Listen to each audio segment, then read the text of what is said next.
Um, right, welcome to my house at the weekend. I've exiled myself from the kitchen to try and do this without interruption. But I think the chances of that happening are pretty much nil.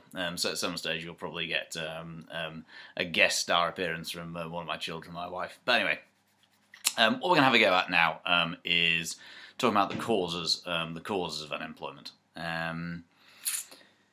And we've looked at this through a range of data, and we come to the conclusion that the picture is actually very complex. And the idea that you can, in theory, and what we're going to talk about now is the idea that in theory we can divide unemployment into a series of causes. But of course, it's not as simple as that.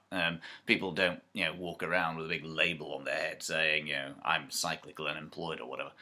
And when we looked at the data the other day in the lesson for the UK, we saw that the picture was very, very difficult to interpret.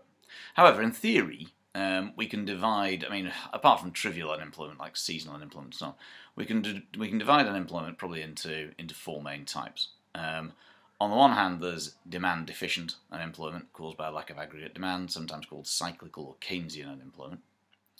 Secondly, there's structural unemployment, which we can further subdivide into regional problems with regional mobility or flexibility, and occupational, which is kind of skills based, and it's a catch-all for a whole variety of problems with the labour market.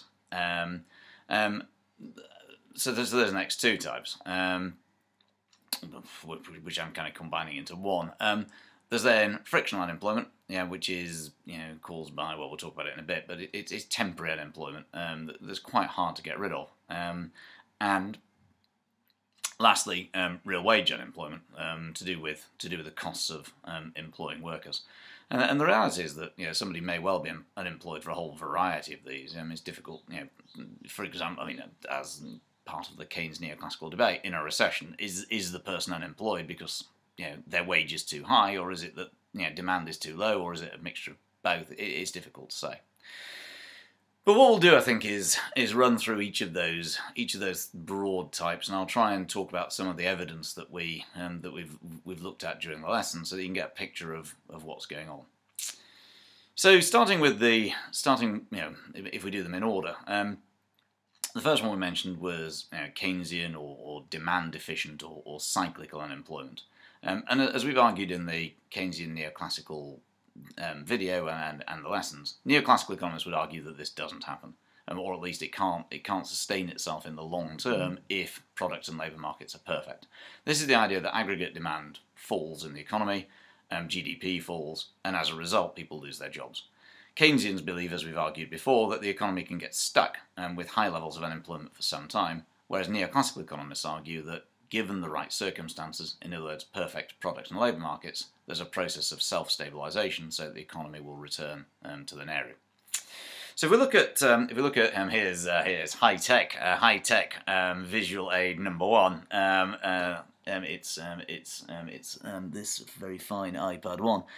If we look at this one, what we can see is, if we look at 2000, if we look, it's still going to go the wrong way. If we look at the credit crunch here, 2007, we can see that unemployment rises by about 1 million during this period. So what was doing that, and we know perfectly well, that was clearly associated. With falling GDP. Let's hope this loads a bit more quickly than the one at work. So what happens is the economy heads into recession, as a result of which firms face falling demand. Somehow they need to cut their costs, and one of the ways of doing that is laying off labour. And you can see very clearly, the 2007, 2008. You can see very clearly, where is it there? You can see very clearly, the downward pointing bars, that are showing that GDP was falling, at an annualised rate of about 2.5% a year. And that was pretty significant. The peak to trough drop was probably about 6 percentage points in the UK. Yes, that's a big decrease in GDP. The interesting thing is that when we look at unemployment, if you remember, a minute ago we were looking, we saw those bars pointing upwards before the credit crunch. If we return to unemployment, what we can see is that on the labour force survey, the orange line, unemployment isn't falling below about 1.5 million. So about 1 million people lose their jobs during, as you can see, during 2008. Those basically are, that's caused by the recession. It's caused by firms going bust, firms laying off workers, and so on. If we then look at, the end of the period, if we look at now, in other words, which over here, 2014, what we can see is that, from the top there through 2000 and from the end of 2012 through to now, about 500,000 people have found their jobs again. Therefore, it's probably not unreasonable to conclude that about 1 million people lost their jobs during the credit crunch, about 500,000 people have quickly found them. It's probably reasonable to suppose that there's still some degree of cyclical unemployment in the economy. And in the lessons, we looked at those things estimating the output gap, the gap between unemployment and the NAIRU, and most of them were suggesting that there was still a positive gap. So we've got 2 million unemployed, and if you just rewind it, at the moment on the labour force survey we've got about 2 million unemployed, and it's probably not unreasonable to conclude that maybe about 500,000 of those it's due to a lack of demand. Although it's not that straightforward, as we know. There is a risk of de-skilling, what economists call hysteresis.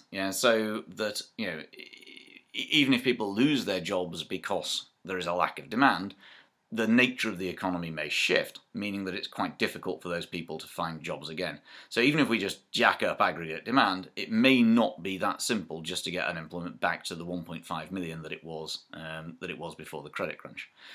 And as I was saying, the interesting thing about that 1.5 million is, well, actually growth had been very, very, very steady. There'd been no recession since 1992. So the economy had been growing steadily, but unemployment hadn't fallen below about 1.5 million. And it's not that puzzling, but it suggests that those people aren't unemployed due to a lack of demand. There must be some other reason. When we looked in the lesson, we identified a variety. In other words, what this comes down to is what's sometimes called supply-side unemployment.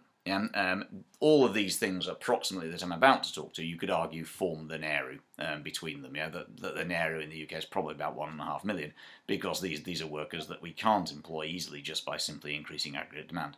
And what we said is, well, there are three broad categories. One of which is structural unemployment, which I subdivided into two. On the one hand, we've got regional issues. If you remember from the lesson, remember from the data, we know that unemployment approximately in the northeast and the northwest is about twice as high in percentage points as unemployment in the southeast. So down here, unemployment's at the moment about 4.5% on the labour force survey. On average, in the northeast and northwest, about 8-9%. So. And there are pockets where it's much higher. I was reading in the Sunday Times today that in Hull unemployment's still 12%, and there are pockets where it's even higher than that. So why is that? I mean, in principle, in the kind of free market paradigm, this ought to resolve itself in one of two ways. One thing that ought to happen is that firms should go to the north. And wages are clearly going to be lower where unemployment's higher. Probably property prices can be lower as well. So firms ought to be prepared to go up to Hull, and likewise workers in Hull should be able to move down south where the jobs are. So this clearly isn't happening because this pattern of unemployment, this pattern of regional differentials, has been extant for going back to the last data I've got was back in 1975. And the pattern remains pretty much stable throughout. So why is that? Why aren't firms going to the north? And I think there are a variety of reasons for this. One is that a lot of business contacts are now obviously with Europe. Transport links with Europe are very strong. You've got the Channel Tunnel. It's easier to get to Paris than it is to Manchester these days. Secondly, the nature of the UK economy. Where is growth going to come from over the next 4 or 5 years? A lot of it's going to be coming from places like creative media, from obviously banking and so on. And these types of businesses, they form networks, where there are suppliers and obviously you know that you'll be able to get workers where there are other businesses of that type, and therefore you get this kind of interconnected web of businesses that are all based around London. So what that's meaning is that businesses also in the service sector, they're quite keen to have international access, and the two biggest international airports, Heathrow and Gatwick, are obviously based around London. So what that's meaning is businesses are reluctant to head up to the north, I think. Why aren't workers in the north coming down here? Again, there are probably a variety of reasons. On the one hand, there are cultural and social reasons. You don't want to necessarily break your children's schooling, or your friends and family maybe in a particular area. But probably more importantly is house price differentials. And we said again, between the northeast and the northwest, and house price differentials, I mean, they're huge. In the outer, kind of the outer London area, sort of Oxfordshire, Buckinghamshire, places like that. House prices are averaging about £350,000 at the moment, whereas up in the north, the same house is going to cost you £150,000. So that's more than double. So it's going to be very difficult to afford to move down to the south. So one problem then, one reason that it's not going to be simply to get unemployment down to zero, is this regional pattern. And if you just increase aggregate demand, what's going to happen is you're going to get inflation in the south far sooner than you're going to create jobs up in the north. And that creates big problems for the Bank of England, because obviously it has one interest rate for the whole of the UK, which suggests that monetary policy alone isn't going to be a solution. But we'll talk about solutions in another video. The other aspect of structural unemployment is to do with occupational mobility. Why aren't workers moving between one job and another? Why is it that we have, there was a report that we looked at, saying that, even with unemployment above 2 million, there are skill shortages appearing in the UK economy. Already firms are finding it difficult, especially in things like engineering, manufacturing and so on, to get the workers that they need. So why is that?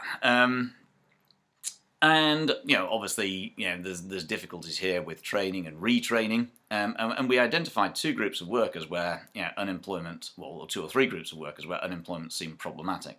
One was young workers, so youth unemployment, particularly in the 18 to 25-year-old sector, was about 20%. Suggesting that that these workers don't have the opportunities, maybe the apprenticeship schemes, they don't have the skills, and maybe they're trapped in the unemployment trap, where which is no experience, no job, no job, no experience, no experience, no job, and so on. So therefore they're finding it hard to break into the labour market for the first time. And once they've been unemployed for a bit, firms will then look at them and can say, well, what's wrong with you? Why haven't you got a job? And at that stage you can get stuck. A second group of workers we looked at was the over 50s. We said generally the over 50s have relatively high employment rates, but if they lose their jobs, they're likely to remain unemployed for quite some time. And we saw that of those workers, of the group, if we looked at the age groups, and the percentage of an age group that had more workers unemployed for more than a year, the over 50s had the highest percentage. Over 50% of the unemployed over 50s have been unemployed for over a year, suggesting it's very difficult again for them to get back into work, either because of discrimination, perceptions, or the fact that they have actually lost their skills, or not lost their skills, that their skills are no longer relevant for today's job market. And a third group that we looked at, sparked by an unfortunate interview recently by a Conservative Lord, was the disabled. Of them, they have a 50% unemployment rate. So there are groups of workers who are finding it very, very difficult to break in because firms don't perceive them to have the skills that they need. And that's to do, therefore, with occupational immobility. Workers may lose a job in one area and then be unable to find one in another. And those two, regional and occupational, form structural unemployment. And as part of that, we know that there are about 500,000 workers who've been unemployed for 2 years or more. So as things stand at the moment, what we're saying is about 500,000 workers who've been unemployed for 2 years or more.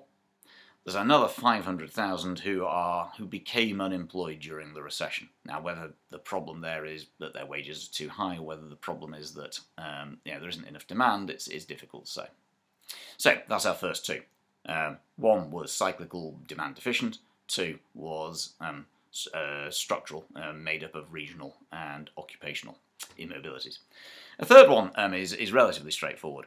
We looked at when we looked at the data, we saw that there are about 1 million workers who'd been unemployed for 6 months or less, and this had been pretty stable really for the last 10 or 15 years. And that's made up approximately of what's sometimes called frictional unemployment. And these are workers who, for whatever reason, they are probably going to find a job, but they haven't got one yet. And there are three, so maybe they've left one job, been made redundant, or chosen to leave it, but they haven't started another one yet. And what we've got to say is, well, why might that be? And I think we can split it up into three main subdivisions, that I call kind of information, motivation, and administration. Information. Obviously, the poorer the quality of information about the available jobs is, the slower you're going to be to find a job. Therefore, you're going to spend longer in this state of frictional unemployment. Secondly, motivation. If, for example, benefits are very generous, then what might happen is that you take longer to look for a job than you might otherwise do. It's not that you're a benefit scrounger in that sense, but the pressure to find a job is a bit less. And thirdly, administration. If there are a lot of rules and regulations and there are difficulties in employing somebody, again, it's going to take you longer to find your job. So if I was to lose my job, for example, the nature of teaching is I'm probably not going to find another one easily until September at the start of the new academic year.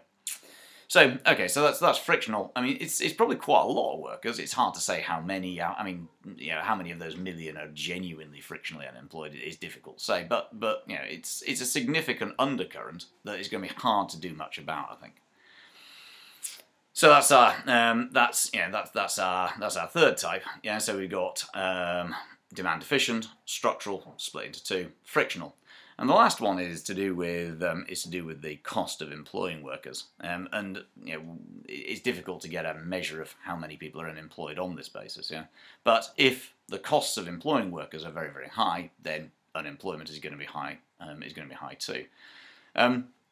And again, I think we can split this into on the one hand wage costs and on the other hand non-wage costs. Obviously, if trades unions push up wages, or the minimum wage pushes up wages, or you just live in a country where wages are high, then this can make it expensive for firms to employ workers, which means that they'll have to be quite productive.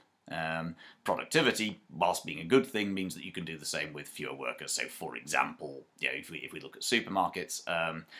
Lots of checkout operators have been replaced with self-checkout. That's the drive to reduce, to increase productivity effectively. In other words, you can serve more customers with the same staff, so the cost per customer is lower. So wages are part of it, but also non-wage costs are important as well. So when we look at, we were looking at tables showing non-wage costs, including things like pensions, employment taxes. So in the UK, that's called employers' national insurance contributions, health and safety, and that type of stuff. That all adds. And there was one table we looked at that suggested that in Belgium, the non-wage costs add as much as half of the costs of an employee's wages. So if I employ you for 30,000, I've then got another £15,000 of all these costs. And the other aspect of this was also employment protection. And what we said there was that there was a striking correlation between countries that had very high levels of employment protection, laws protecting workers, and unemployment. In other words, the more employment protection you put in place, the more unemployment you had. And that seemed to be to do with the costs of employing workers, the risks of taking one on. So what it meant is you were less likely to take a risk and employ somebody on the basis that you'd never be able to get rid of them. Whereas in the States, where employment protection is basically nil, they also had one of the lowest rates of unemployment, on the basis that presumably firms were prepared to take on a worker, give them a chance, and then get rid of them if they didn't like them or didn't need them. So where employment protection is very high, it means that as the economy recovers from recession, you delay taking on workers for as long as you can, because you know you're going to be stuck with them for a while. So what we got then is a complex picture of unemployment. In theory, there are these four main types: demand deficient, cyclical, whatever; structural, which we split into regional and occupational; frictional, which is kind of temporary unemployment, which we split into motivation, information, and administration. And finally, what's sometimes called real wage unemployment. It's also known as classical unemployment, which is due to the actual costs of employing workers. And if you look at the UK at the moment, it's difficult. I mean, as I say, it's difficult to get any sort of real handle on the real wage one, but probably it's reasonable to say that there are 1 million workers who are probably relatively short-term unemployed. About 500,000 who seem to be relatively long-term unemployed, probably as a mix of regional skills type things. And then about 500,000 who are still unemployed as a result of the recession. And whether that's just a lack of demand or whether it's a mixture of other things, perhaps employment costs and so on, it's difficult to say. So we actually made it through without any direct interventions, although you might have heard my son objecting to doing homework in the background. But anyway, again, I hope this is helpful. It's a bit of a rush, but but on the other hand, I'm conscious that you don't want to be sitting here for too long watching me talking. So as ever, do give me some feedback in terms of how helpful you thought this was. But I think the key is that when we turn to solutions, we need to apply it carefully to the actual complex the complex underlying picture, the complex underlying causes of unemployment in the UK, and a lot of the data that we've been looking at, in terms of causes and costs and regional issues and so on, we'll come back to when we look at solutions.